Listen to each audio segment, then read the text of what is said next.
Merry Seagoon. Ah, here it is, Christmas Eve, and still no offers of pantomime. And now we pause for a moment for station identification.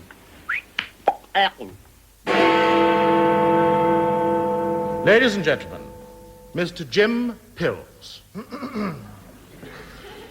I have known melodies divine, melodies that live forever. The songs and songs of the world, songs that live forevermore. Live a little song upon the divine, melodies that live forever. Right. Thank you, Mr. Pills. Mr. Pills was brought along to fill in as the program was underrunning. Fortunately, it's underrunning backwards for Christmas, you understand. Hello, my name is Dennis Norden, and he usually gave his name as Spike Milligan, the well-known typing error. My name is 846 Winston Seagoon. Moriarty, Great pipe. tell them who we are. Moriarty and Grit Pipe. It got a laugh. It passed the time. Continue. Well, now, let's have a quick resume. Oh, that's better.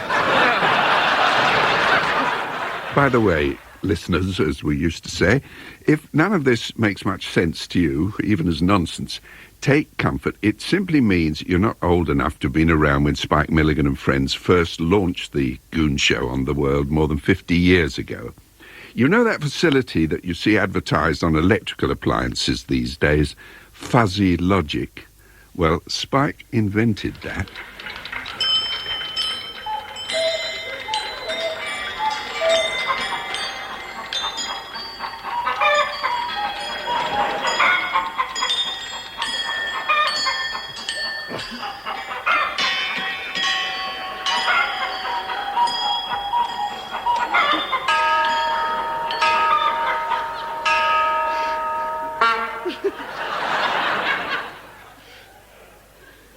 What time is it, Echo?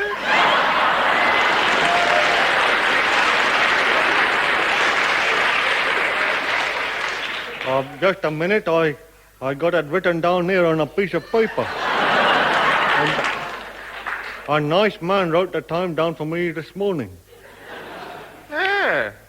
Then why do you carry it around with you, Echo?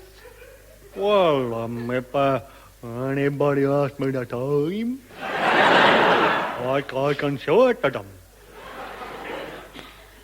Wait a minute, Echoes, my good man. What is it, fellow? It's written on this bit of paper. What is 8 o'clock is written.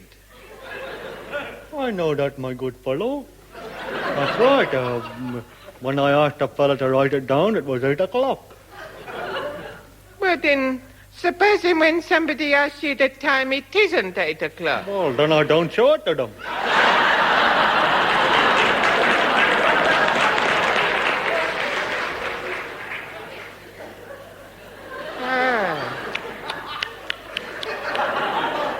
Yeah. Well, how do you know when it's 8 o'clock? I got it written down on a piece of paper.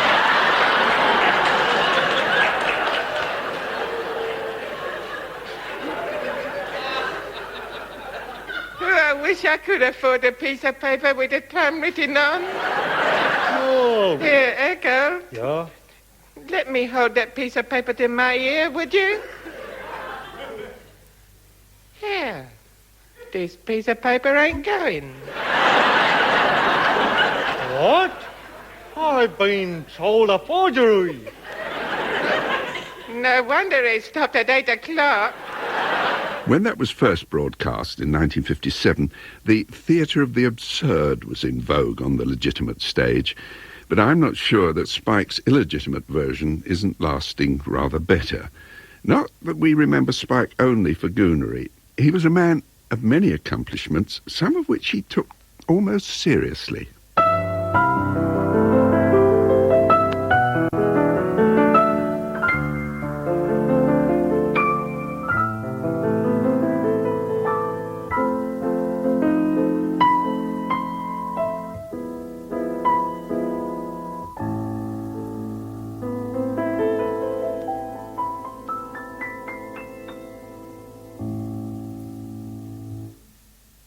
believe it or not, that piece on the piano was being played by me.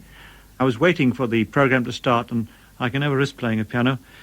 And the producer said to me, "Would you like to play that at the beginning, Spike?" So I said, "OK," and I did. That was me playing the piano.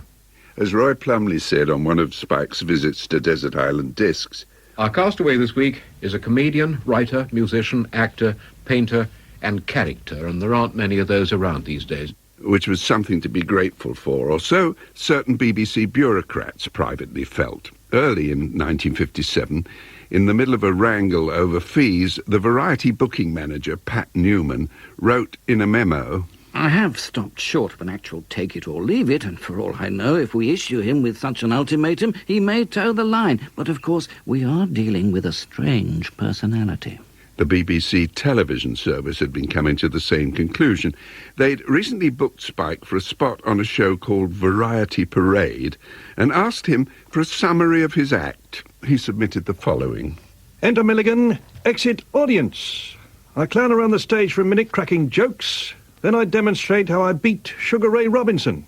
After this, I pick up a pile of music, throw it at Eric Robinson," the conductor, "and say, 'Play that!'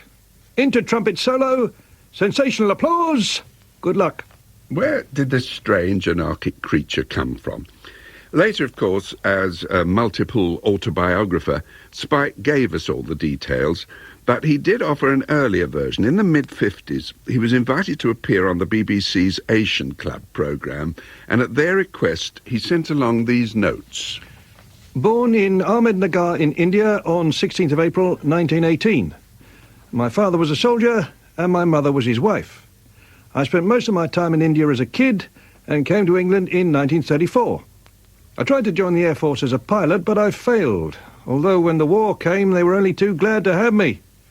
I had several different jobs, among them a factory hand, a ledger clerk, a scrubber in a laundry, a van boy, a salesman in a stationery shop. I was also a trumpet player in a band for a while, then a trumpet player not in a band. When the war came, I joined the army as a bombardier and went to Africa and Italy. I was wounded and downgraded out of the army and went back to the base depot, where I met Harry Seacombe in a convalescent depot."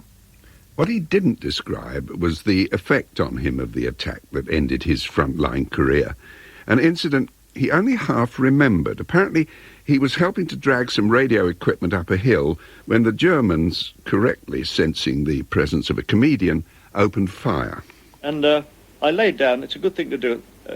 I laid down, and I remember I got a battle rest pocket, and I was taking out a packet of Woodbines to smoke, Inix, you see, and there's just a bang. And that's how, sounds good. Everything went black. And I said, "There's no colour by here." And the next thing I knew, I was somewhere in a forward aid station, and they gave me a bowl of tea, which I was spilled all over the place. I was crying. So I don't know what happens. Someone said, "Well, how do you know what happens, you know?" Instant cowardice. But it left a lasting sort of physical effect in that you suffer from shell shock. But I seem to have no resilience to tension and pressures, you know. I fold up. I never was like that until this particular occasion. Something went. I don't know what it was, you know. This is the BBC Home Service. And it used to be so popular. Spike's CV went on to describe how he entered civilian life as a member of a musical trio and then started script writing. "I first wrote for Derek Roy. Then I met up with Peter Sellers and Michael Bentine, and I wrote a couple of scripts which Peter took to Pat Dixon at the BBC. Pat Dixon accepted them, and that's how The Goon Show started in 1951. In response to further inquiries, Spike's representative of that time, Beryl Virtue, added some up-to-date details. He's married with 2 small children, interested in interior decorating. Moriarty, how many times have I told you not to drive that leather omnibus round the bedroom in broad daylight? You know these blinds are drawn, they're not real. Archaeology. Please hide those bones. I can't. They're mine. And is at present tracing back his family tree. Seagoon, yes, of course I remember. Didn't your father have a son? Oh, I never asked him about his private affairs. Seagoon, of course, yes. I knew your father before you were born. I didn't. I wish you had. Things might have been different. His favourite food, spaghetti. Chest 17, including shoulders. That's right. Yes, you're right. You're right, yes. Waist 56. Yeah, you're a bit of a nosher, aren't you? Favourite drink, wine.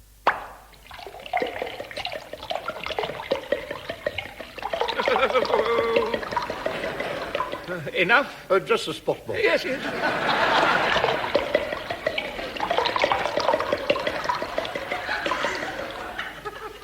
Cheers.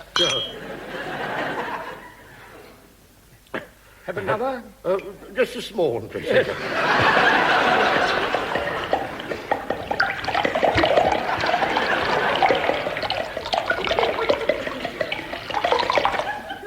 Cheers. Cheers.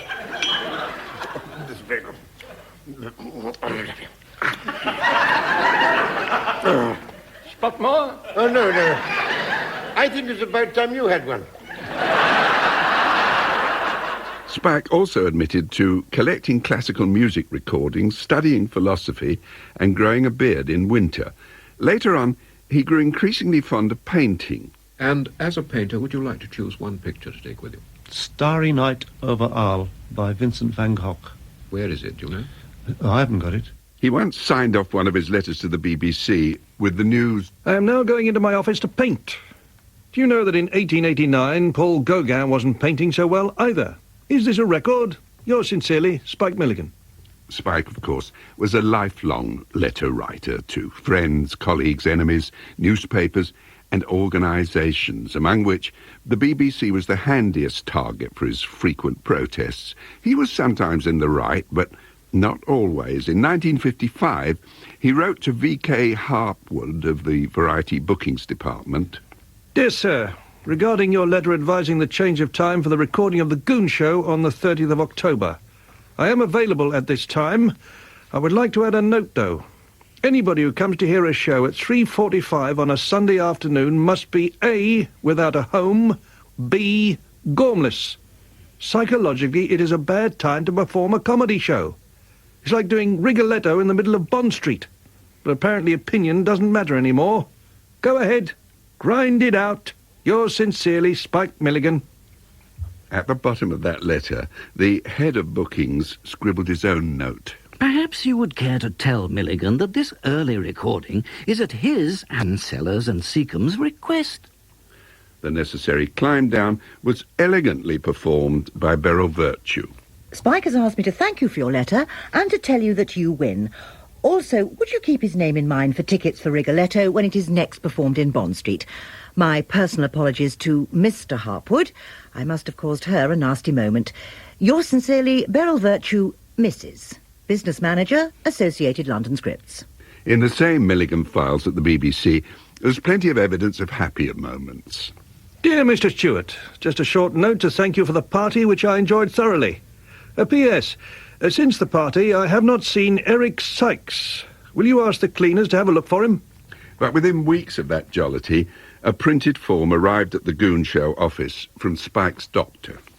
This is to certify that... Mr. T. Milligan. Residing at... Highview, Shepherd's Hill, N6. Is suffering from... Nervous debility. And is unable to follow... His. Occupation.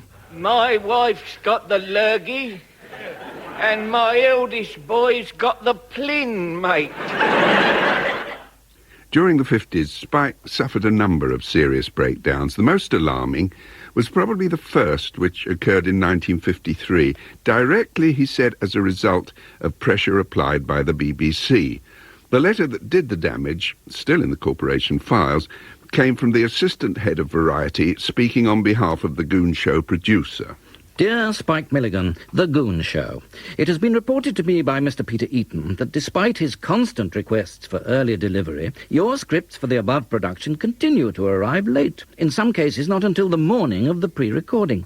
You will appreciate that this late arrival does not give the producer sufficient time to edit and arrange for the necessary effects, etc., etc., and further it causes considerable work for the producer's secretary. In the circumstances, I must ask you to deliver scripts to the producer not later than Thursday of each week, and I trust you will not fail. at which point Spike went completely off the rails and took a knife round to Peter Sellers' flat with murderous intent. I was so mad, he was reported as saying, I thought that if I killed Peter, it would come right. You rotten swine, you! You have deaded me before we even started the game. Luckily, Milligan's wife was able to warn Sellers not to open the front door, and the suffering Spike was led away to a safe haven in Muswell Hill. Within weeks, he was writing Goon Show scripts again, a stop-start process that lasted throughout the decade. Last year we reached our 100th programme, didn't we? Must be about 130. Well, I remember the right figure. Well done. Who writes the scripts? Spike. Back to you, Spike. Yes. Where do these ideas come from? I don't know. I have no idea. When do you write them?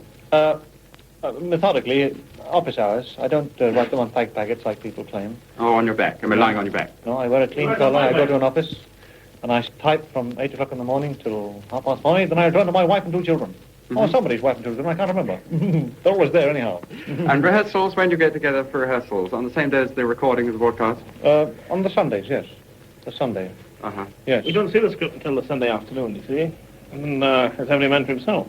How many run-throughs do you have? Oh, we have a read-through and one run-through. And then a clubbing session with Peter Eaton. Yes, our producer. That's the first time that it really is wedded in its entirety. That's a good word. Entirety. No, that. Come in, Jim. Every chair beginners, please. Blue bottle! You swine. Well, on those notes, I think we ought to leave them now to get on with their show. Why leave us? At the Coventry here. Why leave us? I'm going to ask old Major Bloodknock to say good night to us. Well, I'm not very good at speech-making, you know, lads. Nonsense. You spoke at the Lancers Ball last year, Dennis. Oh, Minnie. My darling Minnie. Pride of ropers like horse and... Come now, Major Blood. Together now. It's all of us. Wine for pouring, heart for game. You dance divinely. Oh, thank you, my dear. A recently rediscovered interview backstage at the Coventry Theatre in 1955 with Spike at his most relaxed. But throughout the Goon Show years, sick notes continued to testify to the strains of his working life. This from 1959. Mr. T. Milligan is suffering from acute anxiety state due to mental exhaustion. And is unable to follow any employment. That one was signed by Dr. D.J. Mantle, who became a mythological figure in Mr. T. Milligan's mental landscape. Spike wrote a poem called Dr. David Mantle, which John Dankworth and Cleo Lane converted into a remarkable song.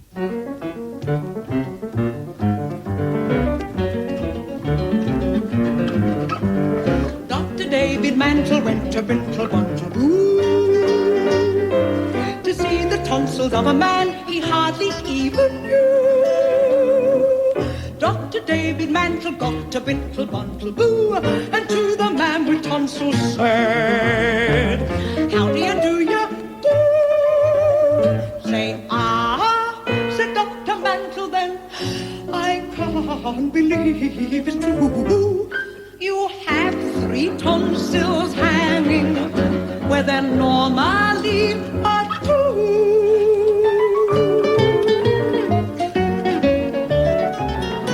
Only 3, the patient said, my, what shall I do? There should be 50 hanging there.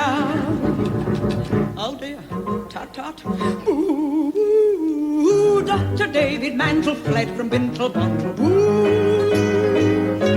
I think that man was mad, he said, and I agree.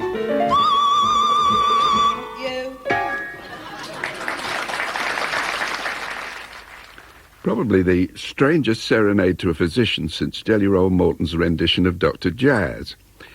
Spike could never feel as proud of the Goon Show as he should, because he blamed it for the repeated collapses of his life during the 50s. Eventually, he came close to becoming a member of a highly unenviable club, the great comedians lost to suicide. Yes, I did, on a ship called the William Royce, coming back from Wellington. I had news that my wife was going to divorce me, and the thought of not seeing my children again was too much, you know. Too much. In spite of Spike's sufferings, the reputation of the Goon Show continued to grow. So much so that towards the end of its life, Beryl Virtue had to put in this request. In cases where special visitors are expected at the recordings, particularly where royalty are concerned, may the cast be informed of their expected arrival so that they may be suitably prepared? That would have involved wearing a tie and hiding the backstage brandy. But early in 1960, Spike's working life changed completely when the Goon Show finally ceased. The sound of the sign-off he wrote for Wallace Greenslade suggests he knew there wouldn't be any more. Yes, that was it. The last of them, so bye now.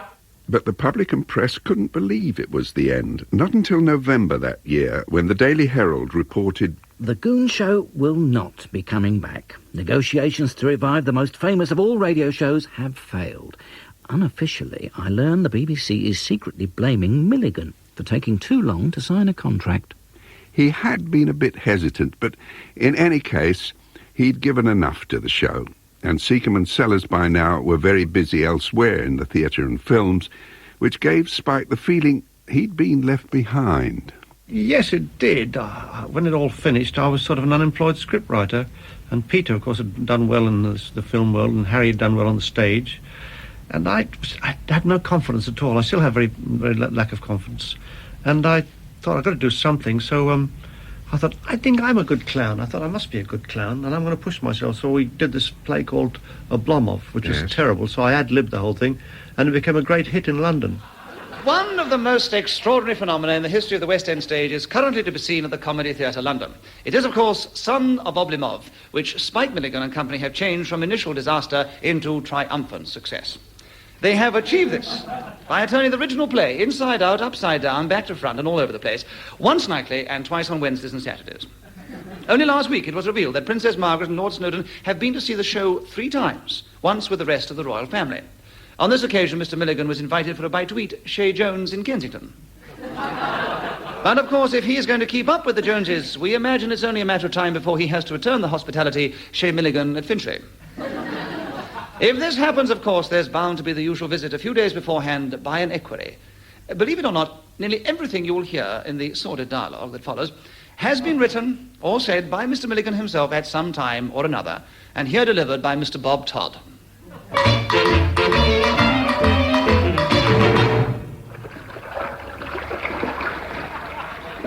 Excuse me, are you sure it is quite convenient for me to see you now, Mr. Milligan? Oh, yes, come in, Queryland. I always take a bath between meals. Do it. Pull down the seat and sit down. Well, I'll see you're not in the least incommoded.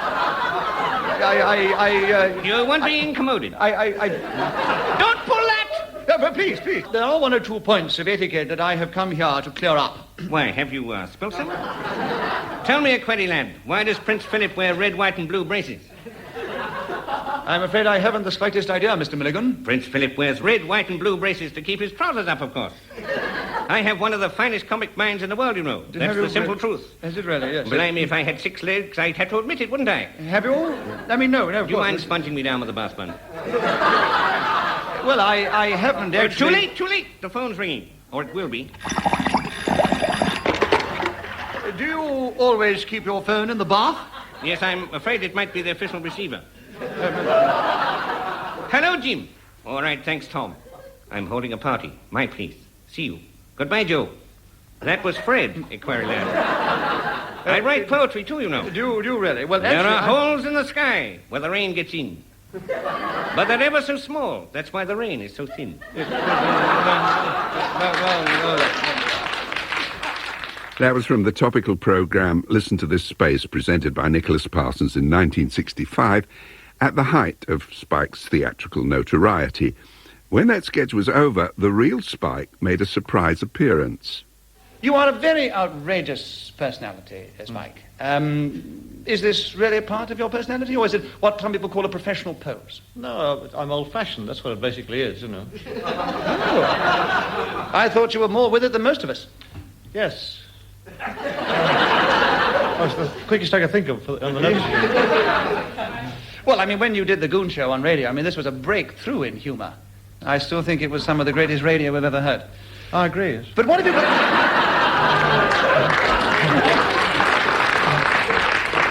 May I say that, and having talked about the BBC, what have you got against the BBC? When you, by your own admission, you said that for a long time it was the hand that fed you. Well, let me give you the latest example. Yes, please do.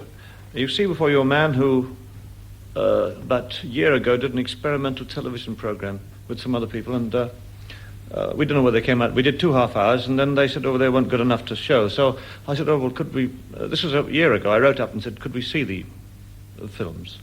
So about 3 months later, I got a reply saying no. This has been... So I've been carrying out a correspondence for about a year now, and today...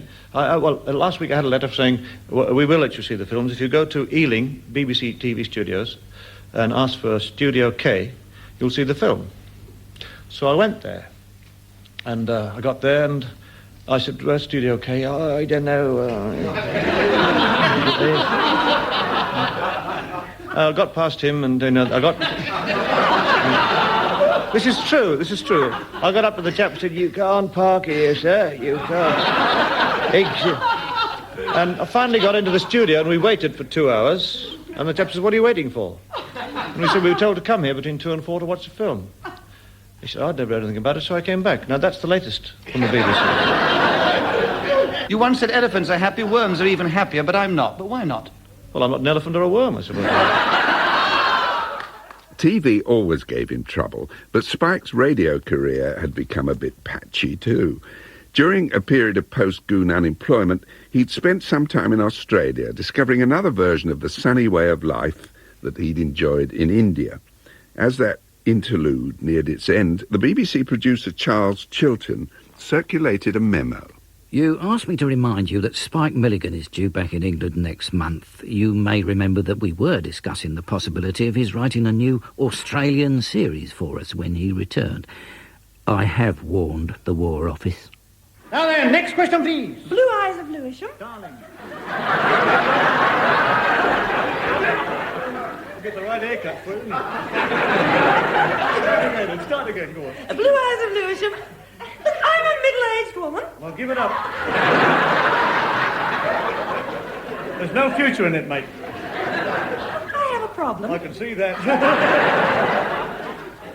Please help me solve it. For 3 years now, my son has been at the bottom of his class. At the bottom of his class? Don't worry, folks. They teach the same at both ends. Hey, up! But he's so backward. Well, bend him forward. Hey, it fills in the time, folks. Now then, next question, please. From Bald of Islington. What is a good cure for baldness? Hey! Hey, up there! But don't lose heart or liver. Try Dr. Splont's hair elixir. Listen to what satisfied client of Cat for SE5 says. For years, I suffered with the dreaded baldness.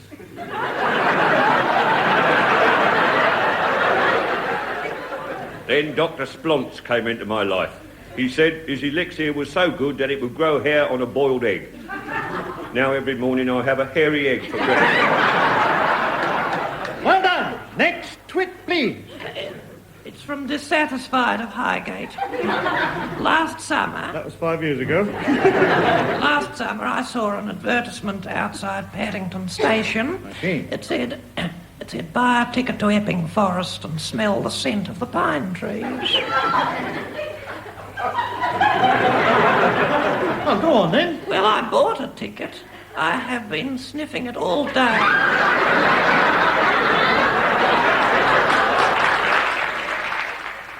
The Omar Khayyam show with Spike's new Australian chum, Barry Humphries. From that time on, Spike and Australia were friends, and it must be said that Australia treated him with remarkable forbearance. The news in brief. The Prime Minister, Mr. McMahon, arrived back in Australia today after his overseas tour. He told newsmen at Sydney Airport that he could not have had more valuable discussions with both President Nixon and the British Prime Minister, Mr. Heath. What about Spike Milligan? but he refused to give details of the discussions before he had spoken in the House. What about Spike Milligan? Mr. McMahon also refused to comment when asked about criticism of him by two former ministers, Mr. Gorton and Mr. Killen. And Spike Milligan? The Prime Minister was met at the airport by his two children And members of the Cabinet, including the Treasurer, Mr. Snedden, and Spike Milligan. The Soviet Union has relied increasingly on its own technology to overtake and in some cases surpass the West in weapons development.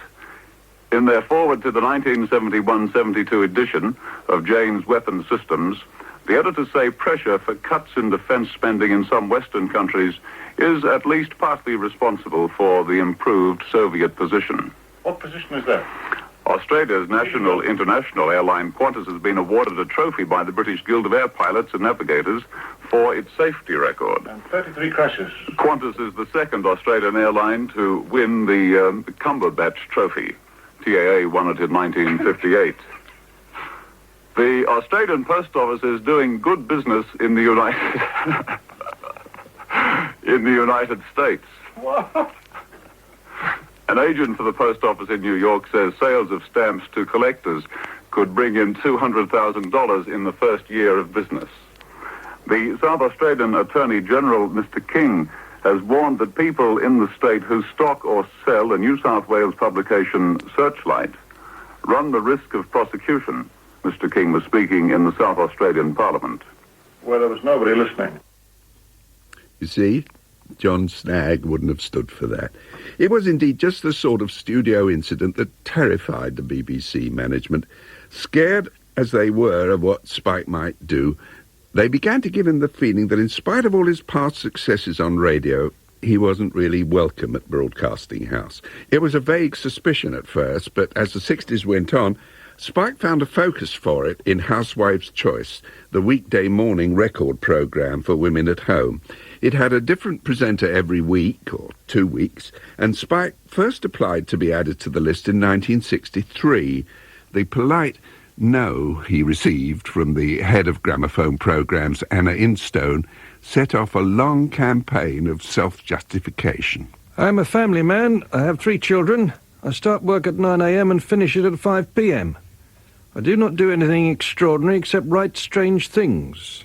I even subscribe to the Catholic Herald as a journalist. I also go to church every Sunday. I tell you these things in case you suspect that I live inside an old coal sack suspended from a crane over Hayman's Wharf at Wapping. Please tell me the truth. Is it just because you think I am not suitable? If so, please say so, and I will not be offended. Yours sincerely, Spike Milligan.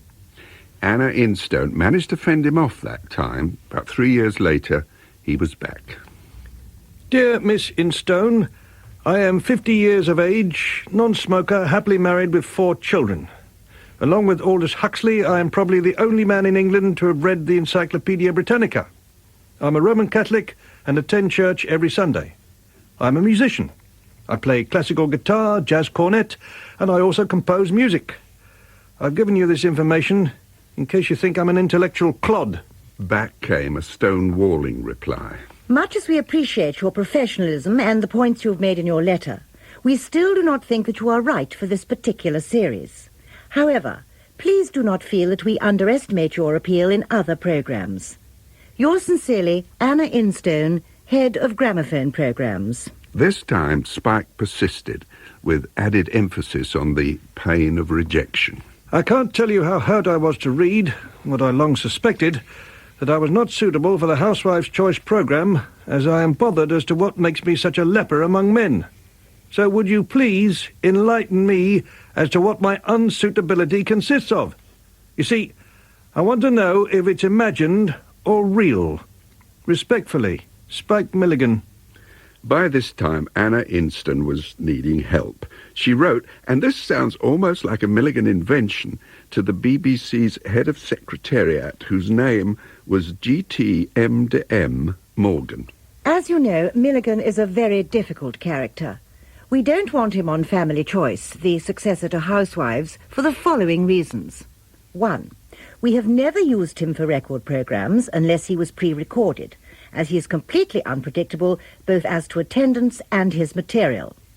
2. Family Choice is essentially a live programme, and we have no intention of making it otherwise. 3. The image of Radio 1 makes him totally unsuitable, which is what I tried to convey to him in my last letter. G.T. M. Morgan assured her she'd done everything for the best, but Spike wouldn't let go. In 1969, he took the matter to the Director General, Sir Hugh Carlton Green. He'd written to Green before, misspelling his name and commenting on his decision to simplify it. Dear Sir Hugh, I hope you don't drop the Carlton just because I dropped the E. They are both still repairable, you know. The late Spike Milligan, who's dropped one frequently. Now he wrote to Green in more serious and familiar vein about his problem with family choice. I started to examine myself to find out what this unsuitability consisted of. As far as my private life is concerned, it's very normal. I'm married with 4 children. We are church-going. I have not been in prison or smoked drugs. I'm very popular with the British public. I am a musician. I've played professionally. I have a book of poems being published, and I have a painting exhibition coming up. I wonder if you can find out what stops Anna in Stone putting me on Family Choice. Respectfully, Spike Milligan. Green was able to sit on that letter just long enough to avoid having to reply to it. Instead, it was Frank Gillard, Managing Director Radio, who wrote to Spike. Sir Hugh Green was very busy in his last days with the BBC. He left us yesterday, but before he went, he referred your letter to me and asked me to reply. Sir Hugh Green is a man of many talents, but he would not be right for Family Choice either, and he will not be asked to do the programme. I am retiring in a few months' time, and even if I were thought to have some talent, I know very well that nobody would back me for this particular programme either. Please don't ask for reasons. If everyone in showbiz required a written statement on why he or she was not selected for this, that, or the other BBC engagement, we should quickly come to a standstill. Be assured that our affection for you is as high as ever, even if we don't see you quite in this disc jockey role. Yours sincerely, Frank Gillard. Shortly after that, Family Choice itself came to an end. The closest Spike came to fulfilling that ambition was a short spell presenting children's favourites, the juvenile equivalent. As for Radio 1, well, he tried another way of getting there. It was one night by the light of the sun that was setting, came a sight, such a sight, way past forgetting, down the crest of the hill, there came a wondrous girl on a pony, a milk-white pony, and they were heading for the sea, the storming sea. Her scarlet hair was aflame as she came past my window. On her face was the trace of a lost love affair. She was riding and riding and riding to forget on her pony, her milk-white pony. But they were heading for the sea. Making a record like this, which sounds like the sort of thing that could be a top of the pops thing, do you realise what you've let yourself in for? No, I didn't. I suddenly realised that this party, you know, there's all these young gear kids as I come up, you know. And as I get in among them, I seem to be falling to pieces with old age, you know. And, but the pressures are, you know, immense. I mean, like the asking you what the toothpaste. I mean, are you prepared for all that? What's this toothpaste like? Well, they ask you what sort of... No, not a toothpaste record. They ask you what sort of toothpaste you have and what kind of pyjamas you wear and what you have for breakfast. Well, you must know I go to bed every night covered in toothpaste, so that answers both questions. The toothpaste with a red stripe in it. It's the nighttime pyjama toothpaste. Yes. Was there a deep, long-standing, burning reason to do a single like this? Well, it's just freak, that's all. I got 3 daughters, you know, and they're all very pop-oriented, and the whole house is full of gear and records and all this. And I get the records before them, always, you know.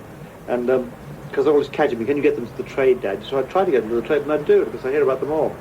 And my daughter is all fond of ponies, mad on ponies, and Laura, the eldest, is a strange girl, loves fantasy stories, likes old Victorian lace and things like that.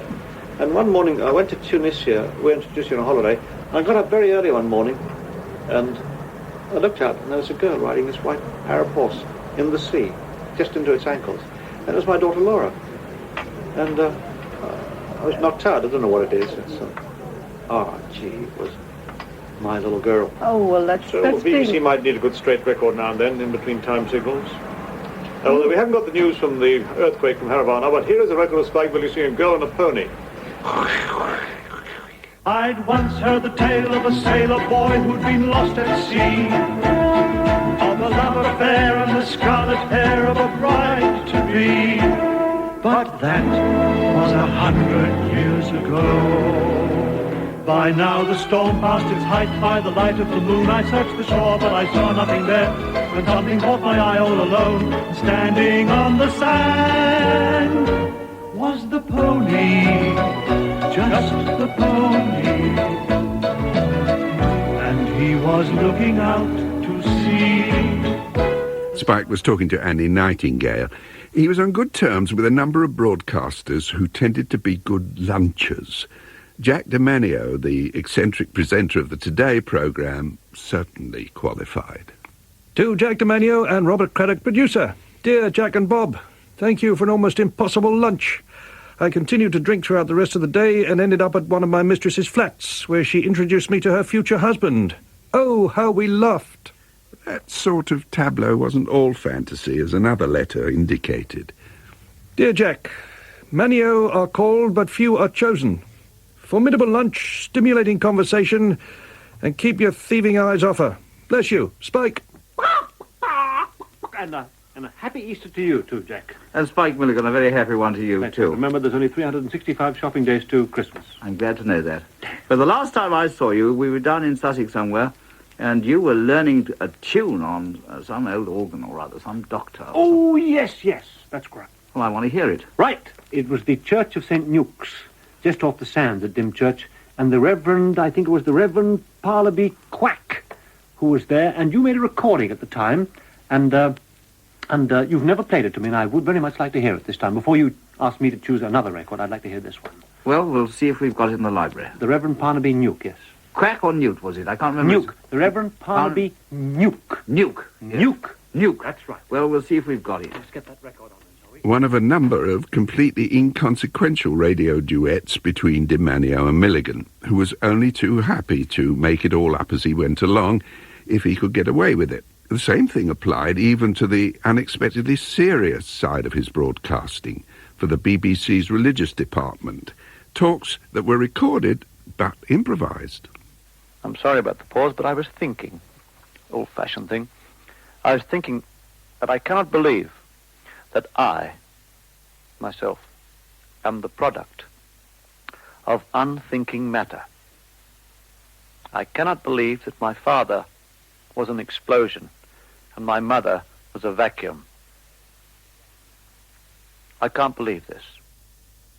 Spike wasn't what you'd call a systematic thinker on such matters, but he did worry about the same things that preoccupied the religious department, and in a way that hadn't occurred to them before. So he became a valued contributor to their output. I am waffling on, aren't I? But I'd like you to know I'm not reading from a script. This is coming straight from inside me to you. I'd like also to talk about the condition of Christianity in the world today. Basically, whether you have noticed it or not, the standard of Christian morality has dropped to a very low level. For instance, as I said earlier, I will go and have a jolly good lunch with somebody and be talking about the starving people of Africa at the same time. Basically, it's because we've become corrupt as the result of what they call the good life, and the life is much better today than it used to be. Nevertheless, I admit I'm corrupt. What I'm suggesting to you is that we become re-examining what a Christian is supposed to be, what he's supposed to do. And whereas no child should go without a happy Christmas, I think that the adult world should have one of happiness, but not happiness that obliterates all thought of the rest of the world. When it came to contemplating the rest of the world, what bothered Spike was the number of people in it. We haven't any visionaries in our midst at all. These jokers at the moment are trying to keep pace with now. They're trying to build hospitals to put patients into. Got to wind up. Anyhow, stay a little while. Don't take me away. This is very important what I say. The nub of the matter is this. Overpopulation. No building program has ever caught up with this population. Nobody ever is going to catch up with the population. They've got to catch up with the population first, Daddy-O, and then start the building program. You need contraceptives. You must use them. Otherwise, you're going to be a great glutinous mass like China, where people can't have any more individuality, and you are all messy tongues. One big globular mess. You must have individuality. You can't have numbers and quality. Anything that runs the seed has no beauty anymore. So you do need a crash program for birth control throughout the world. A crash program. Is anybody in the Parliament today talking a word about it? Seriously? Nobody. It was often pointed out by people who got fed up with hearing Spike say that sort of thing. What mattered was the quality of care Spike was able to give his offspring. La la la dee la la la la dee la la. My darling little baby, what will he grow up to be? The Prime Minister of England or the King of Italy? I waited 20 years or more to see what he would be. He's now a dustman in a Chiswick town. Oh, dearie, dearie me. Ooh, me. Ooh, me.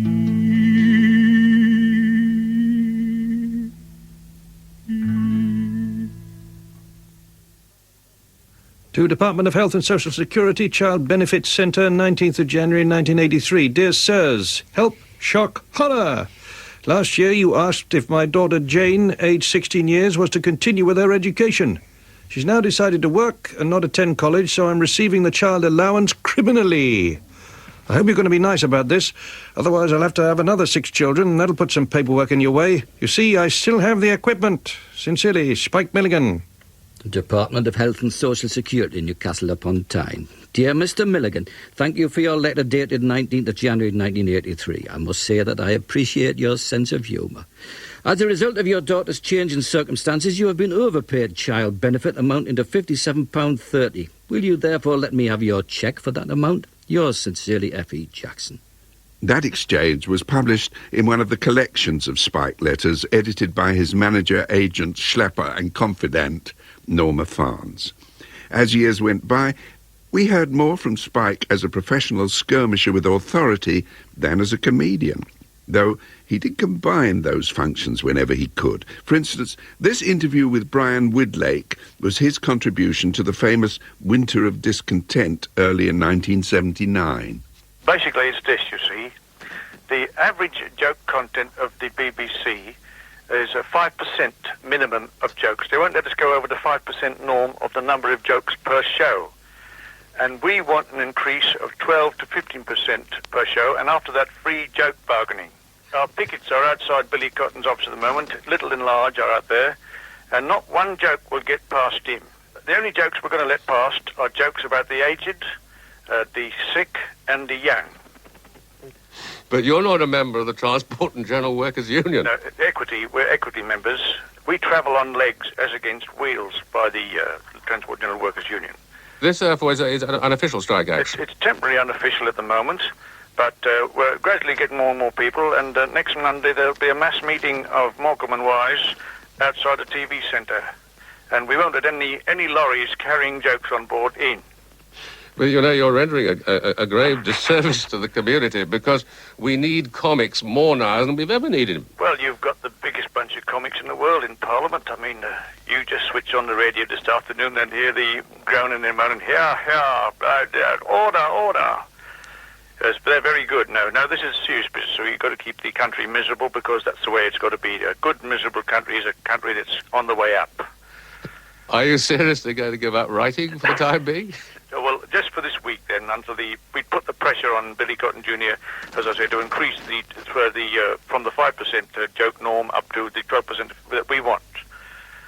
But surely this is a matter of negotiation with the government, isn't it? We are seeing Mr. Callahan this afternoon with a series of jokes which we'd like him to consider and ask for him to pass for us to be able to put forth on the future programmes on the BBC TV. There weren't going to be many more of those for Spike, not in the line of scripted comedy anyway. After his series Q9 in 1980, the BBC insisted that he use a title they could understand. So he called the next one There's a Lot of It About. But after that, the boom was lowered. To John Howard Davis, Esquire, Head of Comedy, Body and Legs to Follow, British Broadcasting Corporation. Dear John, thank you for your condolences, but it was too late. Last night I killed myself. Goodbye, Spike Milligan. P.S. A wreath would be a comfort, provided it is signed by the entire staff of BBC Two.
That was the Q5 piano tune. Like so many of Spike's things, a work of disintegrating genius, and probably full of memories.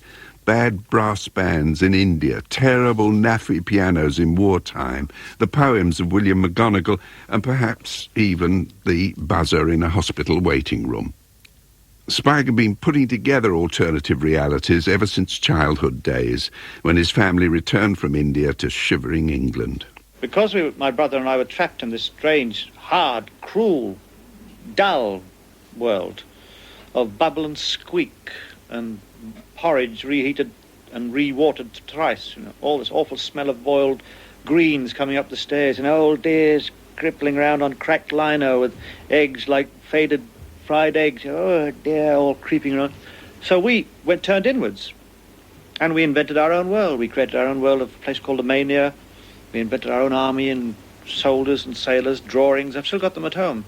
We went into a world of imagination, completely. It was the only escape. He did escape, and he took us along with him, not always knowing where he was going. It was a remarkable life, and we salute him.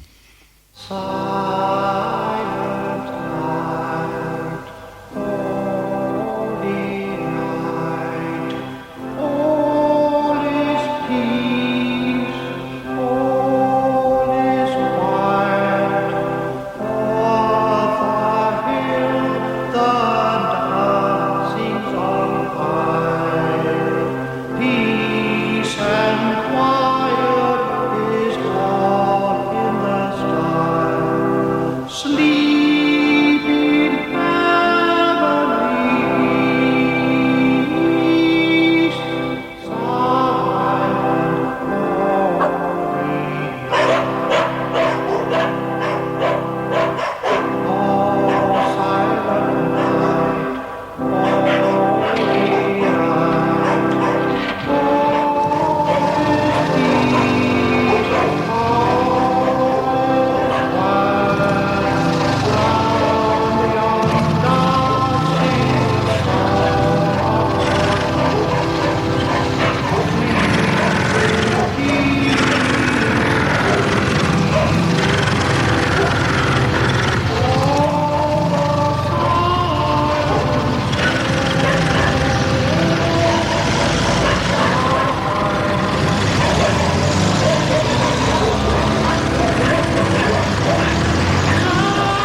Merry Christmas to you, mostly to your children, because this is the time for happiness.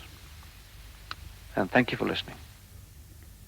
Vivat Maligna, a 21 Goons salute, was presented by Dennis Norden with a little help from John Glover, Sally Grace and Russell Davis. It was researched and written by Russell Davis, and the producer was Richard Edis.